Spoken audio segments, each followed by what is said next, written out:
Good morning and welcome to Chem's webinar, Getting the Most from Your Yellis and Alis Data. I'd like to introduce Dr. Craig Wilson. We're very pleased to have him here today. He is the Executive Principal of Catts Colleges and currently the Interim Principal at Bosworth College. Craig has been working for Catts Colleges since 2013 in several different roles, but has a current focus on the continuing development and continuing integration of the colleges and the success of their students. After university in Oxford and his DPhil, he trained as a science teacher and worked in various leadership roles in the UK and internationally. In Shanghai, as deputy head, he was responsible for student tracking and intervention and also setting academic targets for students. He is a firm believer in the power of the growth mindset and following assessment for learning strategies in the classroom. He's going to talk to us today about Chem, Yellis and Alis assessments, which provide a huge amount of baseline and predictive information for students studying GCSEs, IGCSEs and A-Levels. However, it's sometimes hard to know how to make the most of the wealth of data available. He's going to share his experiences of embedding the use of baseline data in various schools to support student achievement. We got a poll for you at the beginning with 2 questions, so I'm going to launch that before Craig talks to us. There's plenty of time for your questions at the end of the seminar. Please could you put your questions into the questions box and any issues to do with the webinar itself, such as being able to hear and things like that, into the chat box. You are all in listening only mode, so you will not be able to speak to us. So here is the first question.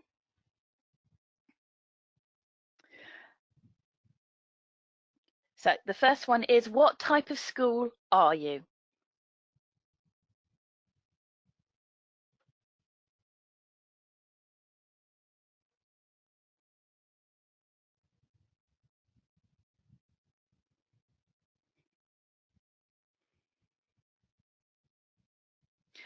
I'm going to keep the poll open for about 30 more seconds.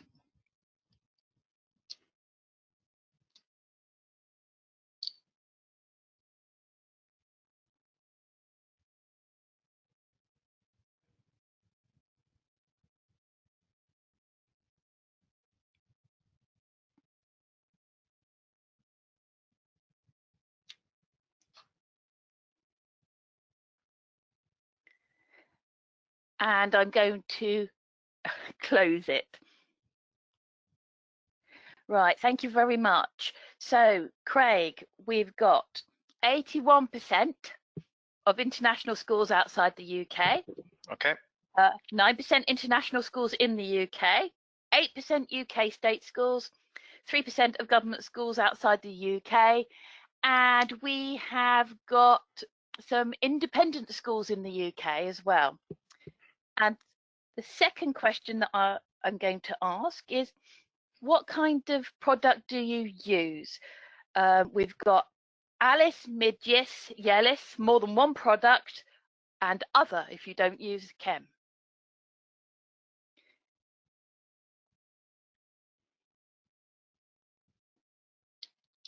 And again, I'm going to leave that open for about 30 more seconds. So thank you very much for voting.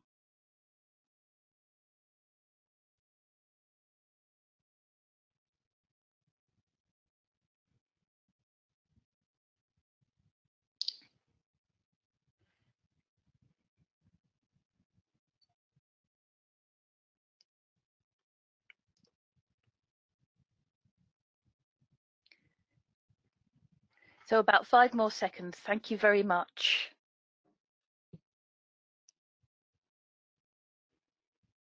Right, Craig, in answer to that question, we have got 47% other, 33% more than one product, 12% Yellis, 6% Alis, and 3% Midgis. Okay, great. All right, so over to Craig now. So welcome, and we're very interested to hear what you've got to say to us today. Okay, thank you, Suzanne. So thank you for participating in the poll. That gives me a bit of an idea of the audience. Just to let you know that throughout this, I will refer repeatedly to Alice, but essentially what I'm saying is true of the other Chem products as well. So if I just give a little bit more on my background very briefly. So as Suzanne said, I started off teaching in the UK at Magdalen College School. I then moved out and was working in one of the Nord Anglia schools in Shanghai. Went out there as head of science, and then became assistant head in the secondary school and later deputy head across the whole school. It was primary and secondary through school. I'd started using Alice when I was in the UK at Magdalen, and I found when I went out to Shanghai that although the school was aware of it, they weren't making use of it at that time. So one of the first things that I did was to say to the head of secondary, I want to actually start making immediate use of Alice data in the science department. His response was, fine, but if you're going to do that, I'm going to instead say you need to do this for the whole school. So I very rapidly found myself looking after Alice. We started off first of all with GCSE, actually with Yellis, and then Alice for the IB students in Shanghai. After a few years there, I was approached to come back to the UK, working for CATS colleges, and I've done various roles in there, looking after the University Foundation Programme, Vice Principal in London, Vice Principal in Cambridge, and most recently as Executive Principal, looking after the CATS UK schools, and now also looking after Bosworth College, where I'm sat at the moment. So what I'm going to do today is really just talk to you about how I have made use of Alice data in the schools where I have worked. I'm a chemist by trade. I'm not a mathematician, I'm not a statistician, so I don't pretend to be a complete expert on this. So what I'm going to be saying is the practical elements of how I've made use of the product, and just giving you some examples of things which you could choose to do, and hopefully giving you some ideas that you can take away. So I'll talk to you about how I give my explanation to staff in schools about where the data comes from and why it's useful, about how I explain to students and have the conversations with students, a brief section on what I tended to do with parents, and then we'll finish up with a roundup and the opportunity for you to ask any questions which you would like to. So starting off with how I explain this to staff.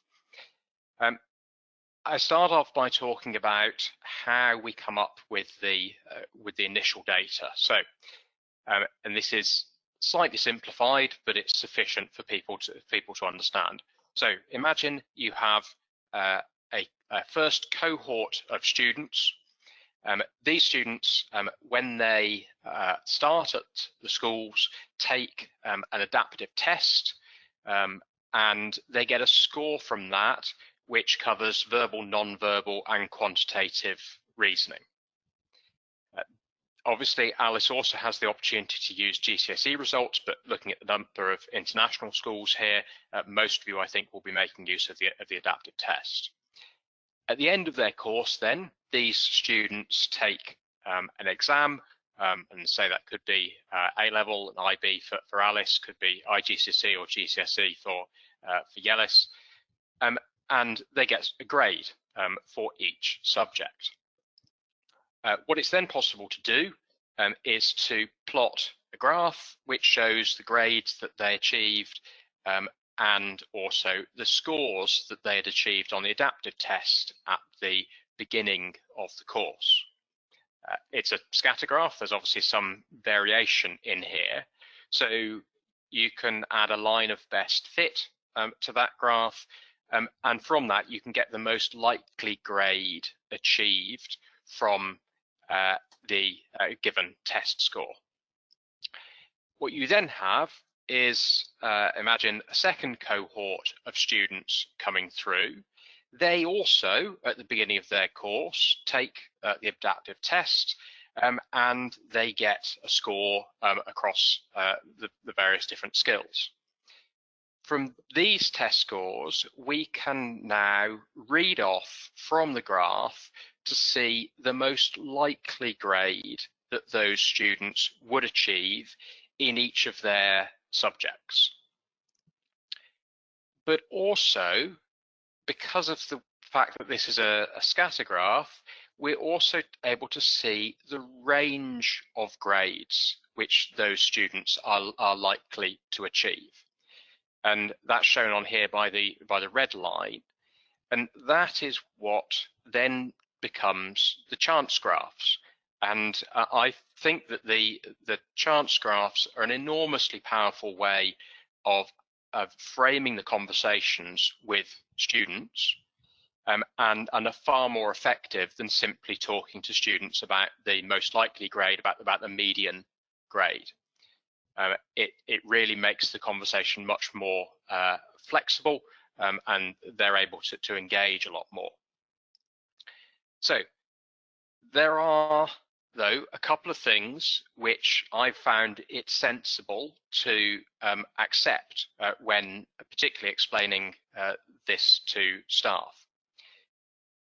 It is based on statistics, and this works both ways. Now, what I mean by that is that occasionally you would find that the median grade predicted by the test is higher than the students might achieve at the end of the course for various reasons specific to them, but also it can on occasion underpredict because it doesn't know specific information about the students. I remember when I was in Shanghai and first introduced this, the head of MFL came and buttonholed me pretty quickly afterwards, after we'd run this, and pointed out that there were some German students in her classes, native German speakers, and clearly they were going to be able to achieve far better grades than the test scores would have predicted.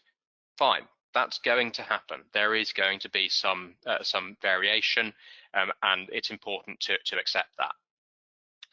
You also often get questions because it doesn't contain subject-specific questions. Yes, that's correct. But because the adaptive test tests skills across the areas, non-verbal, verbal, quantitative reasoning, which are needed to understand how students can learn, then the statistics do work. But it is a better predictor for some subjects than others. Again, this is something that it's sensible to accept and not argue about. Physics tends to look a bit like this. Music tends to look a bit like this. I know my wife is a music teacher, and she has repeatedly pointed out to me that the test doesn't test for all of the things which are necessary to be successful in music as effectively as it does in physics. In physics, because there is obviously a large amount of quantitative reasoning needed, and of non-verbal and then verbal reasoning for in terms of explanations, the test is very effective, and you find that it's quite an accurate predictor.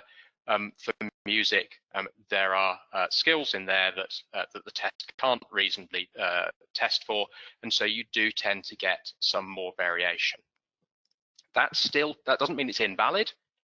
It just means that you need to be a little bit more accepting in terms of the grades that the music students are likely to achieve. So then how do you take this from the conversation with teachers over to the conversation with students?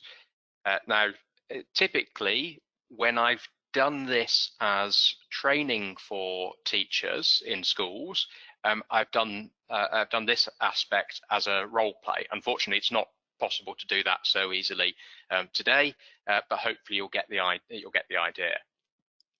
The way that I've tended to approach this very much has been to get buy-in from the students to the grades that we are going to be agreeing with them. Sometimes I find that schools tend to simply give students either the median grade, or very often the median grade +1, without actually engaging with them. By doing what I would call a target setting conversation with the student, I tend to find that they are much more believing in the process, feel that they have had some influence on it, and it has longer lasting impact. So this is the kind of thing which I say to them. So you remember that just after you arrived at school, you took an Alice test. Typical answer: the strange question with strange test with lots of random questions. Yes. Okay. Questions aren't actually random. They are testing your skills across quantitative, verbal, and non-verbal areas to get a picture of you as a learner at that particular point in time. From the score that you get, it's possible to predict the grades that you're likely to get in your subjects at the end of the course. So basically what this is saying for you is students like you who got the same score as you on the test and who took chemistry, for instance, went on to get this particular grade at the end of the course. So it's specific to you and to your subjects. But the test didn't ask me any chemistry questions. Yes, I know that, correct. But the questions that it did ask were checking the kinds of skills which you need to use so that you can learn chemistry effectively, and it's checking your skills in those areas as they are now at the time when you took the test at the beginning of your course. Okay, so what grade does the test say I'm going to get then? At this point, show the chance graph. Student takes a moment to look at the graph. Generally, they pick up pretty quickly as to what the graph is showing. Okay, so I'm going to get a grade C. Not necessarily, no. So if you look at the graph here, you can see that for students like you who got the same score as you, there's actually an almost equal chance of you getting a grade C, B, or an A.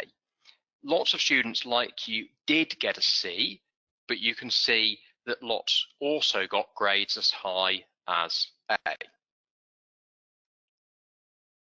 Okay, fine, sir. What happens now? Right, what we're going to do now then is you and I are going to agree the grade that you are going to aim for at the end of the course. We're each going to write that down, and it's going to go on your report so that neither of us forget it. We're going to call that the target grade because it's the grade which you are going to aim to achieve at the end of the course. Knowing what you know about chemistry and looking at the graph, what grade do you want to aim for? A. And honestly, in 90% of the conversations, when you use the chance graphs, you find that students choose grades which are at least one grade and often 2 grades higher than the median. Sometimes you do get students who say, no, actually, I am going to choose C because actually I don't feel that I find this subject particularly easy.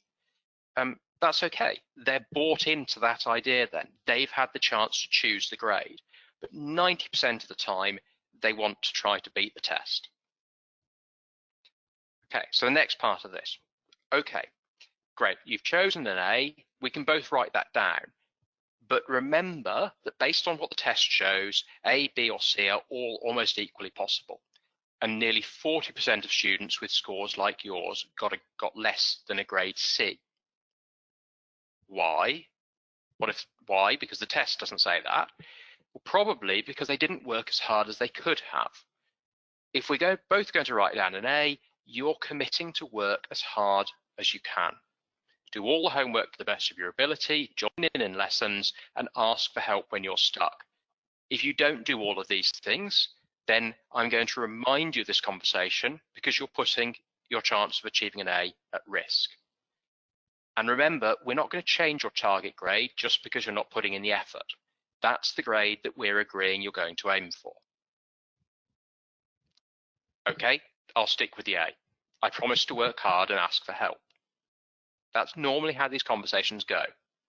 So now we fast forward on about 3 months and do what I then call a learning conversation.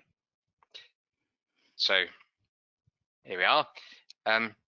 You didn't try most of the questions from last week's homework. Yeah, I didn't really understand it. I set it on Wednesday. When was it due to be handed in? Tuesday. And you had lessons with me on Thursday, Friday, Monday. We've all had these kinds of conversations, we know. No, I didn't. Okay. At that point, pull back out, ideally, the signed chance graph with the agreed grade on it, and remind the student of what they'd agreed to. And remind them they're not fulfilling their obligations. They're not doing everything that they said they would to reach their target grade. Check with them that they're still bought into that grade. Inevitably, they will say yes, and remind them that they are therefore going to need to do everything that they've said they would. This tends to work very effectively with students. And again, it's about being able to revisit what you've had said in that initial conversation. Next, talking to parents. Now, I should point out, I've actually only had this happen once, surprisingly. But this is the kind of thing which is the risk which can happen occasionally. So you've had the target setting conversation with the student. The student's gone home and spoken to their parent. Haven't quite understood, and the parent's got the wrong end of the stick. So you've told me my daughter's only going to get a grade C. How dare you say that? She's definitely going to get an A grade. Okay, sorry, I'm sorry your daughter hasn't understood. Can I explain? And at that point, explain the fact that the test is showing the range of grades that the student can achieve at the end of the course.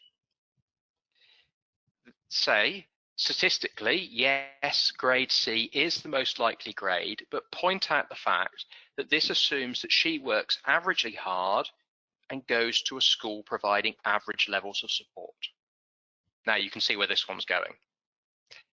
So I know your daughter's going to commit to working harder than average, and I'd also like to point out that our school is better than average because, and actually we're going to work with your daughter to improve her skills.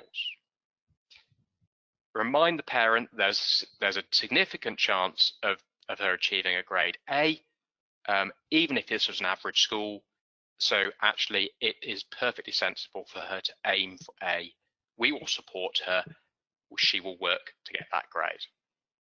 And at that point, the parent is usually easily convinced. So in summary, my suggestions: do admit that this is a statistics-based approach. That doesn't make it invalid, but you may need to admit that it's a better predictor for some subjects than others. Do agree targets with students. The buy-in that you get from that is far more effective than setting targets and imposing them on them. Do explain to students that they can beat the test and tell them how you will help them to do that, because you are also going to be helping them more than the help they would receive in an average school. And I wouldn't worry overly about parental reactions. You are able to say to parents how much help you will be giving students so that they have the opportunity to do better than they would do at an average school. And then just one quick thought I've added in here. At the moment, because of the unusual situation which we're in, of the summer exam series in the UK being cancelled, and schools having to submit grades to the exam board, including in that ranking. So exam boards have asked for students to be ranked. Teachers are good at that. They are good at ranking students. Teachers are often better at ranking students than they are at providing absolute grades. But it can be difficult to put two different teachers' sets of rankings together. Easy for a teacher to rank students within their class, somewhat harder when you're trying to combine two sets of classes together.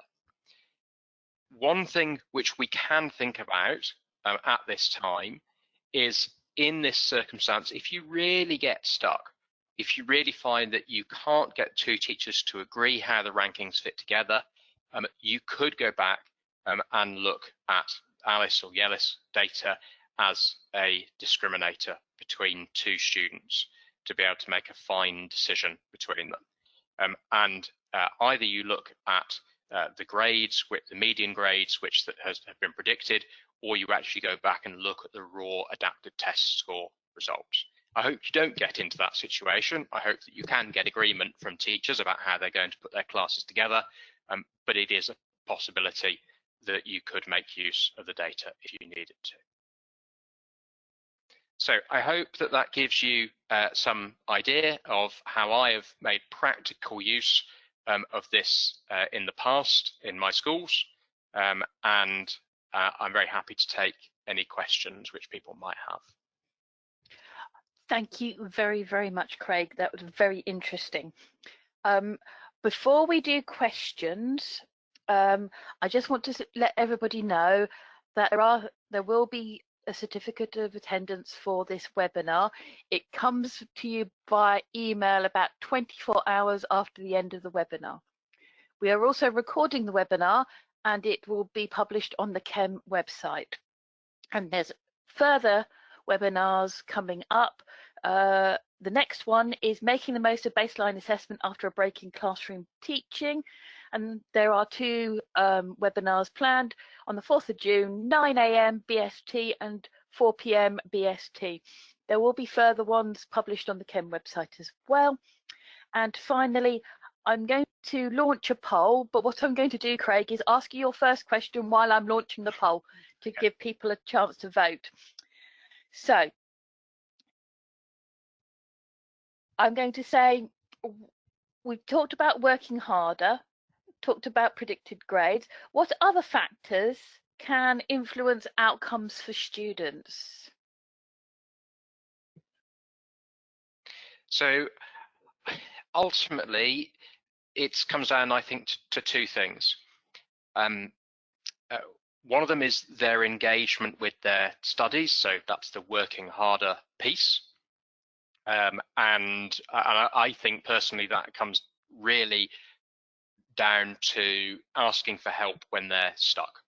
Students who recognise where they've got difficulties and do something about it are those who can move their learning on most rapidly. We hopefully as teachers don't miss the fact they're stuck because we're making use of assessment for learning strategies in the classroom. But if the students themselves are engaging and asking, that helps. The second, I personally think, is skill development. I made reference a few times during the presentation to the fact that the tests their skills only at the time when they take it. For international students, and obviously I've spent a lot of time working in international schools, the biggest area of skill development is typically English language level. Over the 2 years of a GCSE or an A-level or IB course, students can see significant improvements in their English language, which means that they are much better able to understand what they're being asked and to explain what's in their head when it comes to exams. But also, I made reference in the presentation to building learning power. I do believe that we should be working with students to improve their learning skills during the time that they are with us in schools. That's everything from making sure that they don't give up at the first hurdle, so developing their resilience, developing their ability to work with others, their ability to make use of all of the resources that are at their disposal. And if we run a program either within or outside of lessons or a mixture of the two, alongside their academic course, which is developing their learning skills, then that really gives them an opportunity to beat the test by the time it gets to the end of the course. Thank you very much. I'm just going to share the results of the poll, and the question was, what is the biggest obstacle for the implementation of data policy in your school? The highest training, 38%, clarity, 18%, vision and direction, 21%, access to data, 15%, and other, 8%. Have you got any comments on that, Craig? Yes, interesting. So I accept that we do need to make time for training in schools, but as I've hoped you've seen from what I've just talked through there, actually to give people the bones of this can be done really quite quickly. I do accept that then we also need further training so that we can track students effectively and see how their grades are developing over the course of their studies. Yeah, interesting. But I would hope that I've given you some ideas today of how you can do some fairly quick training actually with people in this area. That's great. Thank you very much. I've got a question here for you. So there's a question on the student discussion. The chances graph represents the chances for a student in a school with a value added score of 0, almost by definition. How do you alter the conversation in light of the fact that you might be in a school with a positive value added, where sharing the chances graph might limit aspirations? Interesting question. Two ways, I think. One is to emphasize the fact that we do have, as a school, historic data which shows that we typically beat the test by whatever the value added figure might be for the school or for the subject.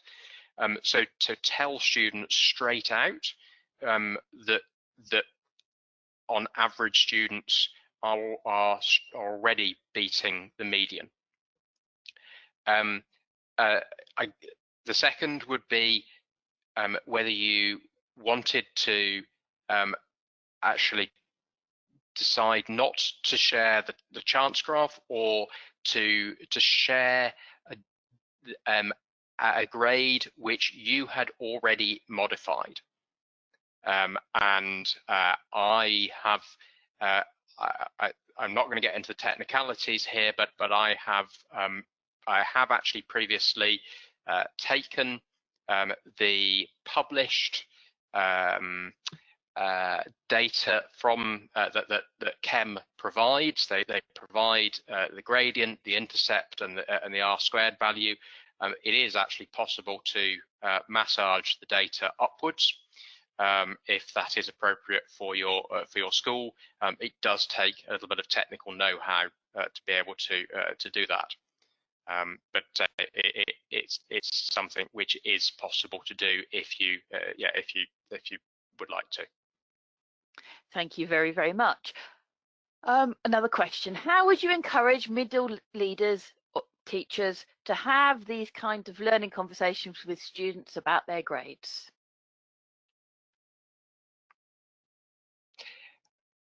I think the most effective way to do that is to make sure that the product of these conversations, the target grades or whatever you choose to call them, are going to be centrally recorded and shared with parents on reports and with students on their reports. The effect of that is that it is unlikely that teachers are going to be willing to enter a report that they haven't agreed, a grade that they haven't agreed with the student, for fear that if somebody went and asked the student, did you have this conversation with the teacher? Is this a grade that you agreed with the teacher? For the student to say, no, I didn't. The second thing is to make sure that you put aside a window of time when these conversations are expected to happen. Typically, I've either done that in the autumn term, in the first term, in the run-up to the first set of reports. If you're sending reports home at half term, that can be quite challenging to get these done soon enough. And also for teachers to feel that they know the students well enough.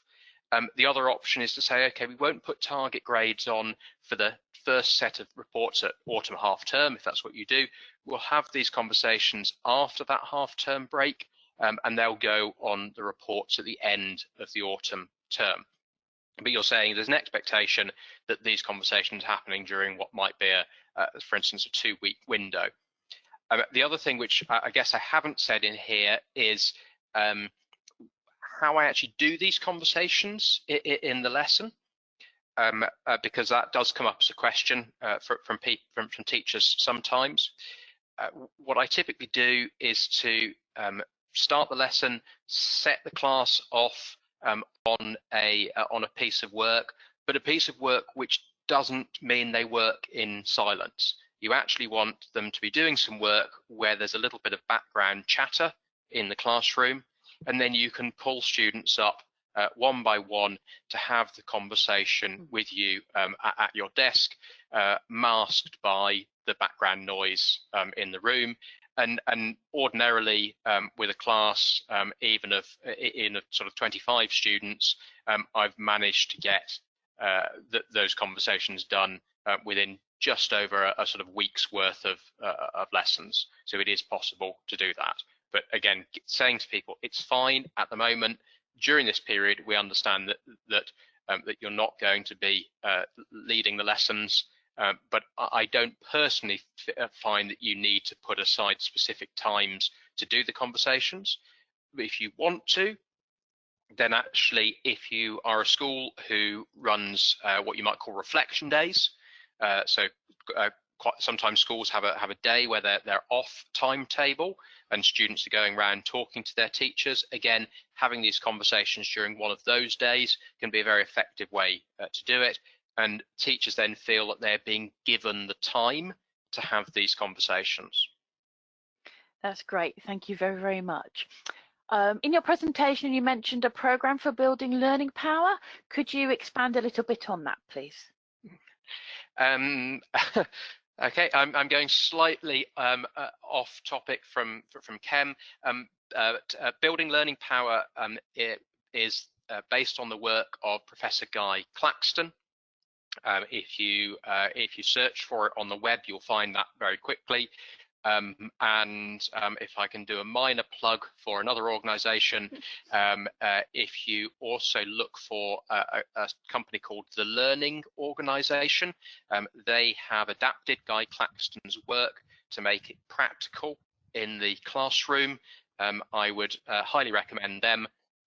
as being very practical in their approach to ensuring that building learning power can be implemented in an effective way in schools without significantly adding to teacher workload. I think we have to say that data and Chem data starts asking questions. We need to be able to answer those questions. So learning power assessment for learning, building up skills is as important as the data itself. Yes, agreed.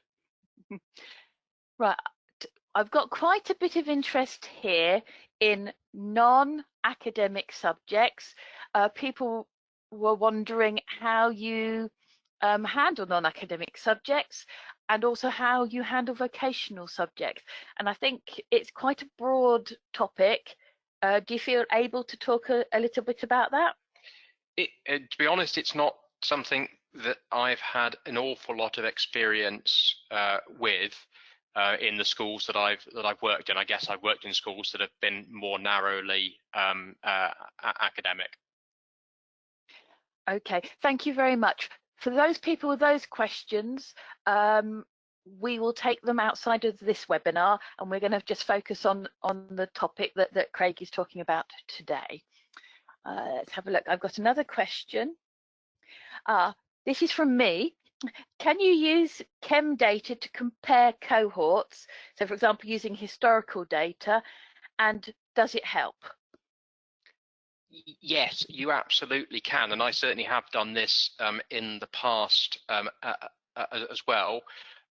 For that, the easiest way to compare often comes down to using the adaptive test data, and you can literally see cohort variation year to year, or even sometimes course to course.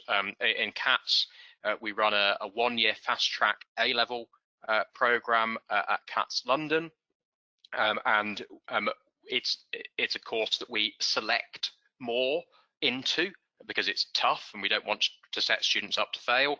Having done comparisons of students on the fast track A-level program versus the normal 2-year A-level program, I was able to see differences, a higher average test score for the students on the fast track program, showing the effect of our selection.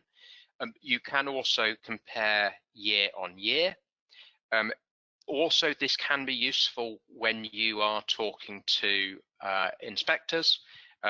If you can show that your school's grades are better than national average, but your intake is in line with national average or even potentially below national average, then that can be a useful thing to do by using the Alis data as a comparator. That's great, thank you. What is an effective way to analyse data when the cohorts are small, 20 to 30? Would a scatter graph still be appropriate? No, and this is why it makes sense to make use of the fantastic work that Chem has done over such a number of years. The reason why the Chem data is valid is because there's so much of it.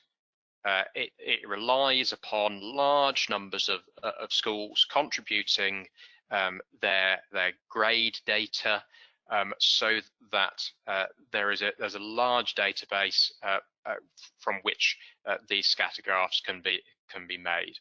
And I know that Chem is also very aware of the fact that there are minimum sample sizes below which it's not possible to make effective predictions, and I'm aware that they look each year at which subjects they feel that they are able to make predictions for, and are sensible, and have on occasion removed subjects from the list because they don't feel they've got a sufficient base of data to do that. That's great, thank you. Can I just ask a question about do you have English second language learners and English first language doing Chem tests? Can you comment about how the English department might use these tests? Do they use the tests in different ways? I haven't typically had the English department making use of the tests directly, although there is a verbal component to them. But I certainly have worked in several schools with English as first and second language students taking the tests in various different proportions. I have been asked previously about whether Chem should perhaps look to develop a test which is different for second language learners. It possibly, but I'm not sure that it's vital. As I said, the language development over the period of the course is one of the real skill development areas which enables students to do better, and that's actually a very helpful thing. I certainly have had conversations with students who have been surprised at the grades that the test has shown that they're likely to achieve, because if they've been lower than that they've hoped for, but being able to say to them, well, actually, just remember, you're 2 years away, 2 years of English development away from taking the final exams. You really do have the opportunity to achieve higher grades at the end of the course, because your skills in that area will have developed so much. Being aware of a student's English level is important when having the conversation, but I don't think there's a particular need to treat them differently other than when you're having that conversation. It is again possible. I have tried in the past to use the English level to modify the grades, but in the end, I don't think that it's something which is sensible to do. That was the conclusion that I reached, because we know that that is a skill which is going to improve. Thank you very much. Can I ask, I'm not sure that you're going to be able to answer this question, because I know you're a science expert as opposed to a maths expert. Somebody's asking here, why a student doing A-level further maths and A-level maths has a higher prediction of an Alice grade in further maths? Okay, I'll give you the answer that I believe is the correct answer to this, because I have come across this before. I think it's about self-selecting cohorts. So you find, I quite often have found in schools a similar kind of effect in MFL, in modern foreign language subjects. It tends to be that you only choose to do a language, or you only choose to do further maths if actually you've got a reasonable chance of being successul. So it tends to skew the data upwards, actually. Whereas for maths itself, obviously for GCSE maths, you've got normally the whole school doing that, whether they like it or not. So you're going to end up with a full range of grades. When you get to A-level maths, then there's some choice, so that it narrows. When you get to further maths, it narrows even further. So it's about students actually being more likely to be successful on that course. Thank you. I'm going to agree with you, because I'm an ex-languages teacher, and as a languages college we had compulsory one foreign language, so we had the whole cohort, but we also had dual linguists, so the people with the second language, it was a similar situation to the further maths, and we also had some triple linguists, so even tinier cohort. So thank you very much for clarifying that. Right, I've got another question for you. Could Chem data be used to discuss the quality of teaching and CPD needed for that subject? Yes, it can. It shouldn't be used in isolation for that, but I absolutely do think that the data is sufficiently valid to be able to ask questions of teachers, of departments, about students' performance against the median grades. And teachers do need to be given the opportunity to explain. As I've said, the effort, the engagement that a student has, it has a significant impact on the grade that they achieve at the end of the course. But if you are a school who collects effort grade data in some way as part of your reports, and you find that you have a student who has been given excellent effort grades throughout the course, and then at the end misses the Alice grade, that should cause a conversation, a question to the teacher, because those two things don't correlate well together. But you should also look at data other than simply the Chem data. One of the most effective comparisons, which actually I've found within schools, and it's actually one of the ones that's slightly hard to argue against, is comparing a student's performance in one subject against their performance in their average performance in all of their subjects. And we know that students will find some subjects easier than others, they'll engage more in some than others, but if there is a significant variation in one subject compared to others, again, that should cause a question to be raised back to the teacher, to the head of department, of why was it that other subjects were able to be successful with this student, with these students, and your subject was not. They need to be given the opportunity to contextualize their answers. Data can only ask questions, I truly believe, but it certainly can be used as the basis for a conversation. That's great, thank you. I think we've got just about time for one more question. There's somebody here asking about other evidence that could be used to help predicting the right grade. And the particular question is it a positive approach to conduct an online survey regarding predicting grades from parents, students, and friends? I think I'm going to ask you to expand that a little bit. That's a specific question, but what other evidence do you use in your prediction of grades? Everything. My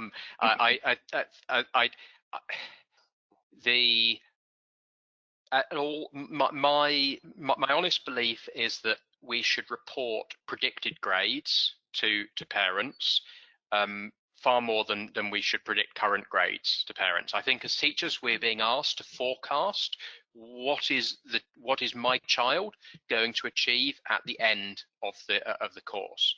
And as teachers, you have a wealth of evidence which forms parts of that.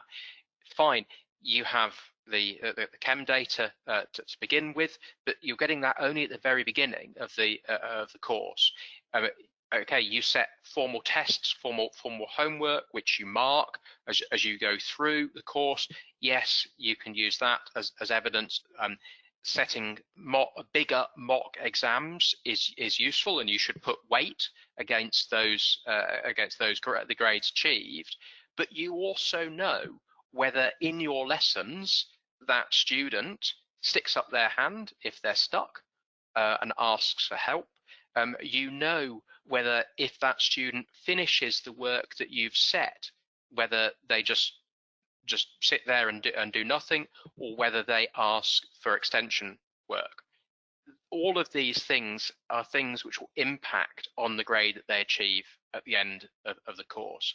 So I always say to students, the grades that we are predicting for you are based on a whole picture that we have of you as a learner. That's great. Thank you very much. It's been a real pleasure to listen to your experience.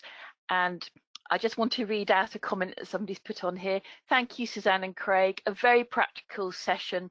I loved it. Thank you. So thank you to everybody who has participated today. If you do have questions, keep the questions coming. We will, any that weren't asked and answered today, we will answer them afterwards and publish them on the Chem website. As I said before, this webinar is being recorded and will be published on the Chem website. You will get your certificate of attendance. It comes automatically via email approximately 24 hours afterwards. I want to say once again, thank you, Craig, for your insight. Craig is repeating this webinar if you want to listen again live next week. And I'm going to say goodbye to everybody and hope you are all safe and well.